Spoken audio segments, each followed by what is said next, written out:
The Signalman by Charles Dickens, narrated by Edward October.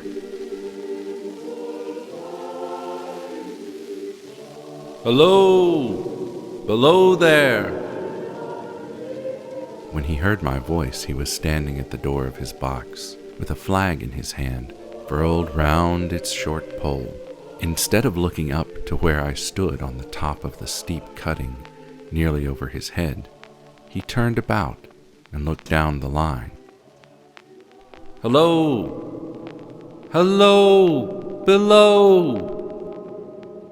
Then he turned again and, raising his eyes, saw my figure high above him. "Is there a path by which I may come down?" He looked up at me without replying. Just then there came a vague vibration in the earth and air, quickly changing into a violent pulsation, and an oncoming rush that caused me to start back, as though it had force to draw me down. I looked down again and saw him refurling the flag he had shown while the train went by. He motioned with his rolled-up flag towards a point on my level. There, I found a rough, zigzagging path notched out. The cutting was deep through a clammy stone that became oozier and wetter as I went down. When I reached the little man, I saw that he was standing as though he were waiting for me to appear. He was dark and sallow. His post was in as solitary and dismal a place as ever I saw. On either side, a dripping wet wall of jagged stone excluded all view but a strip of sky. The view on one side, a crooked prolongation of this great dungeon. On the other side, the gloomy entrance to the black, forbidding tunnel, marked by an eerie red light that scarcely pierced its murky depths. So little sunlight ever found its way to this spot that it had an earthy, deadly smell, and so much cold wind rushed through it that it struck chill to me, as if I had left the natural world. "This was a lonesome post to occupy," I said, "and it had riveted my attention when I looked down from up yonder. A visitor must be a rarity, though not an unwelcome rarity, I hoped." He directed a most unusual look towards the red light near the tunnel's mouth, and looked about it, as if something were missing from it, and then looked at me. "That light was part of his charge, was it not? Don't you know it is? You look at me as though you had a dread of me, sir. I was doubtful whether I had seen you before." "Where?" He pointed to the red light. "My good fellow, what should I do there? I never was there, you may swear." "Yes, I think I may." His manner cleared, like my own. He replied to my remarks with precision. Had he much to do there? Yes, to change the signal, to trim those lights, and to turn this iron handle now and then, was all he had to do. Regarding those many long and lonely hours of which I seemed to make so much, he said that he had grown used to such a routine. He had taught himself a language down here, and had also worked at fractions and decimals, and a little algebra, but he confessed to be a poor hand at figures. Was it necessary for him, when on duty, always to remain in that channel of damp air? And could he never rise into the sunshine from between those high stone walls?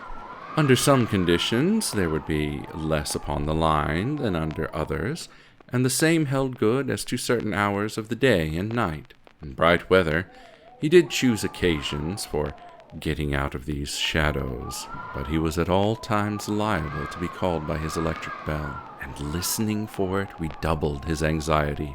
Thus the relief was less than I would suppose.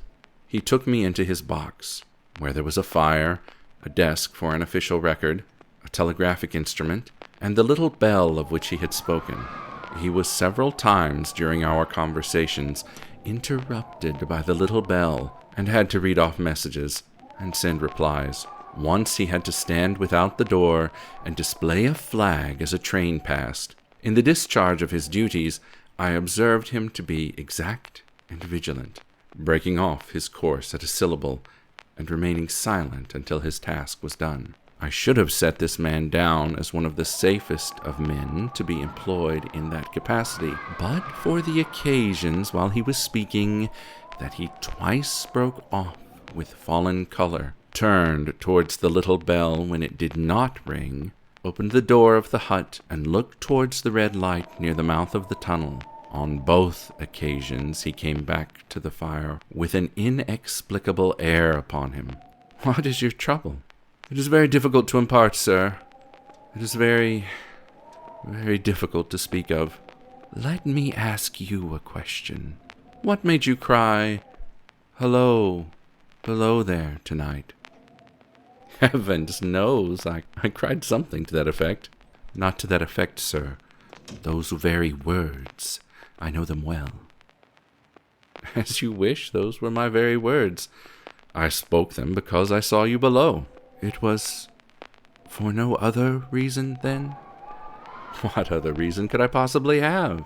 "You had no feeling that they were conveyed to you in any supernatural way?" "No." He bent forward as he spoke. "I took you for someone else earlier." "That troubles me." "That mistake?" "No, that's someone else." "Who is it?" "I don't know. I never saw the face.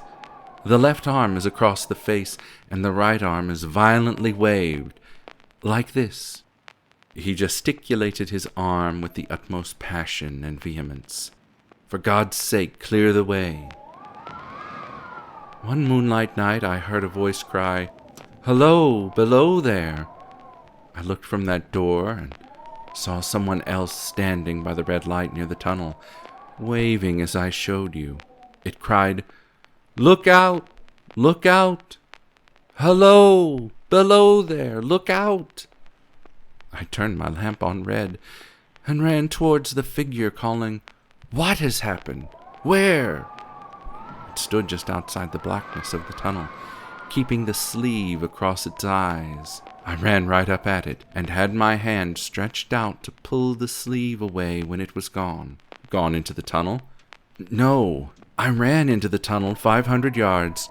I stopped and held my lamp above my head, and saw only the wet stains stealing down the walls and trickling through the arch. I ran out again, faster this time, for I had a dread of the place upon me, and I looked all around the red light. I went up the iron ladder to the gallery atop it, and I came back down again to telegraph both ways. 'An alarm has been given. Is anything wrong?' The answer came back both ways. 'All well.' I then replied that this figure must be a deception of his sense of sight. As to an imaginary cry, do but listen for a moment to the wind in this unnatural valley, and to the wild harp it makes of the telegraph wires." He shook his head and slowly, touching my arm, "Within 6 hours after the appearance, a terrible accident on this line happened. You may have read about it. And within 10 hours the dead and wounded were brought along through the tunnel over the spot where the figure had stood." A shudder crept over me. I cannot deny the remarkable coincidence, one that must prey upon your imagination. He glanced over his shoulder with hollow eyes. "This was just a year ago. Some months passed, and I had recovered from the shock. Then one morning, at daybreak, I looked towards the red light and saw the spectre again." "Did it cry out?" "No, it was silent. It leaned against the shaft of the light, and both hands before the face, like this." He mimicked an attitude of mourning, as one might see in stone figures on tombs. "Did you go up to it?" "I came in and I sat down to collect my thoughts and my composure. When I went to the door again, daylight was above me and the ghost was gone." "But nothing followed? Nothing came of this?" He touched my arm with forefinger twice or thrice, giving a ghastly nod each time. "That very day, as a train came out of the tunnel, I noticed, at a carriage window on my side, a confusion of hands and heads, and something waved. I saw it just in time to signal the driver to stop. He shut off and put his brake on.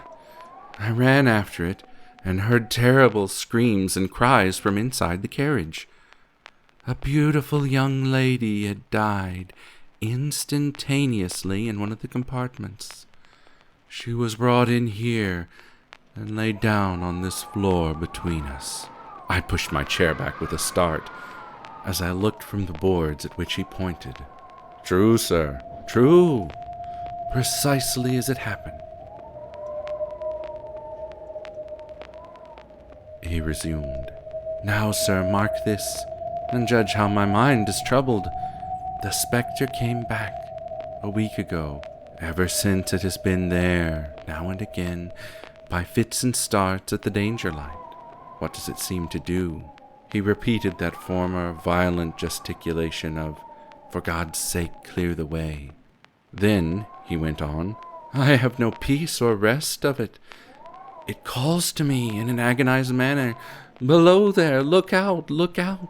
Its hands waving to me. It rings my little bell. Did it ring for you yesterday evening when I was here, and you went to the door? Twice. See how your imagination misleads you. My eyes were on the bell, and my ears were open to its ring, and I assure you it did not ring at those times, nor at any other time, except when it was rung by the station communicating with you. I have never made a mistake like that, sir. Not yet. I have never confused the spectre's ring with the man's. The ghost's ring is a strange vibration in the bell that rings but produces no visible stirring. I don't wonder that you failed to hear it, yet I heard it. And did the spectre seem to be there when you looked out? It was there, both times. Will you come to the door with me now and look for it? He bit his underlip, as though he were somewhat unwilling, but arose. I opened the door while he stood in the doorway. There was the danger light. There was the dismal mouth of the tunnel. There were the high, wet stone walls of the cutting. There were the stars above them. Do you see it? No. We went in again and resumed our seats. Now you will fully understand, sir, that what troubles me so dreadfully is the question, what does the spectre mean? He said, ruminating with his eyes on the fire. What is the danger? Where? There is danger somewhere on the line, some dreadful calamity. It is not to be doubted this third time, after what has gone before. But what can I do? If I telegraph danger on either side of me, or on both, I can give no reason for it. They would think I was mad. This is the way it would work. Message, danger, take care. Answer, what danger? Where? Message, don't know, but for God's sakes, take care. They would displace me, and who could blame them? When it first stood under the danger light, why not tell me where that accident was to happen? If it must happen, why not tell me it could be averted?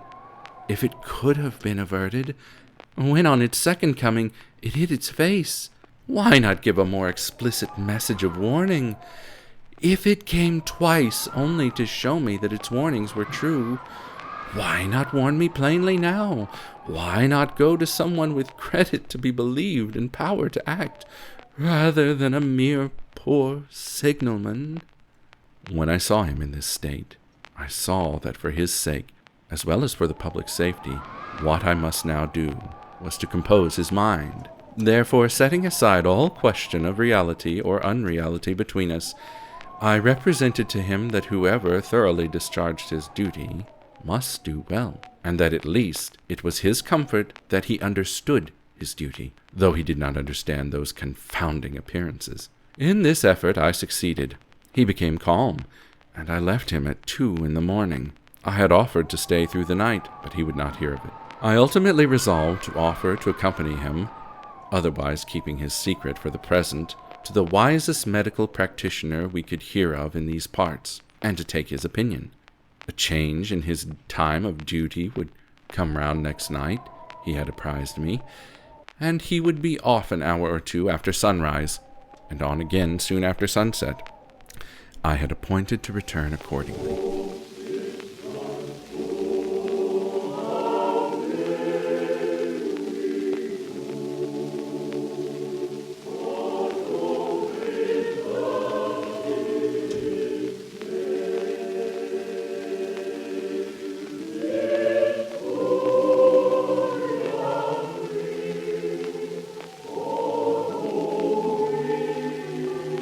Next evening was a lovely one, and I walked out early to enjoy it.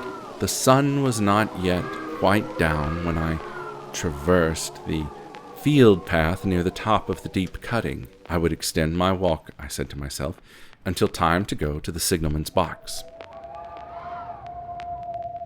Before my stroll, I stepped to the brink and mechanically looked down from the point from which I had first seen him. I cannot describe the thrill when, close at the mouth of the tunnel, I saw the appearance of a man with his left sleeve across his eyes, passionately waving his right arm. The nameless horror that oppressed me suddenly seized hold of me, for I then saw that this appearance of a man was a man indeed, and that there was a group of other men standing about, to whom he seemed to be rehearsing the gesture he made. With an irresistible sense that something was wrong, I descended the notched path with haste. What is the matter? Signalman killed this morning, sir. Not the man I know. You will recognize him, sir, if you knew him, said the man who spoke for the others, solemnly uncovering his own head and raising an end of the tarpaulin, covering a lump on the ground. Oh, how did this happen? He was cut down by an engine, sir. He'd struck the light and had the lamp in his hand. His back was towards the engine as he came out of the tunnel, and she cut him down. That man there drove her, and was showing how it happened. Show the gentleman, Tom. The man, who wore a rough, dark uniform, stepped back to his former place at the mouth of the tunnel. Coming round the curve in the tunnel, sir, he said. I saw him at the end. There was no time to check speed, as he didn't take heed of the whistle. I shut it off when we were running down upon him, and called to him as loud as I could call. What did you say? I said, Below there! Look out! Look out! For God's sake, clear the way! I put this arm before my eyes, not to see, and I waved this arm to the last. But it was no use.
So you want to be a game master, but you don't know where to start?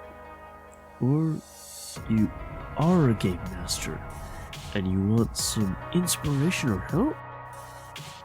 Well, come check out Seize the GM. Let us help to expand your art of GMing.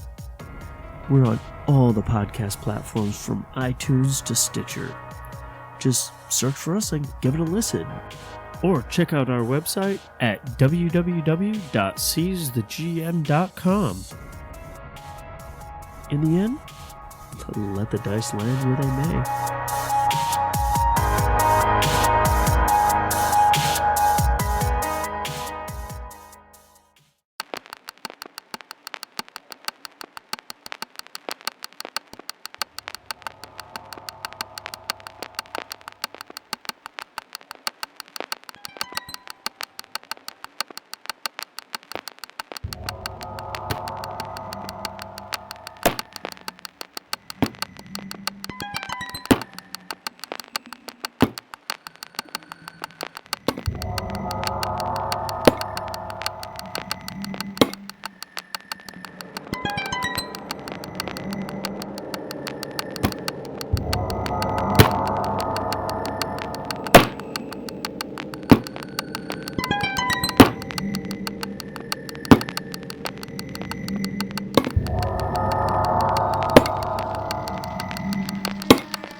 I'm Edward October.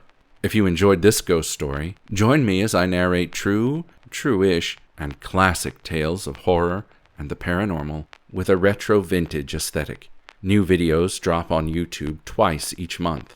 Find Octoberpod on Twitter at OctoberpodVHS or on the World Wide Web at OctoberpodVHS.com. Octoberpod, retro horror for bold individualists.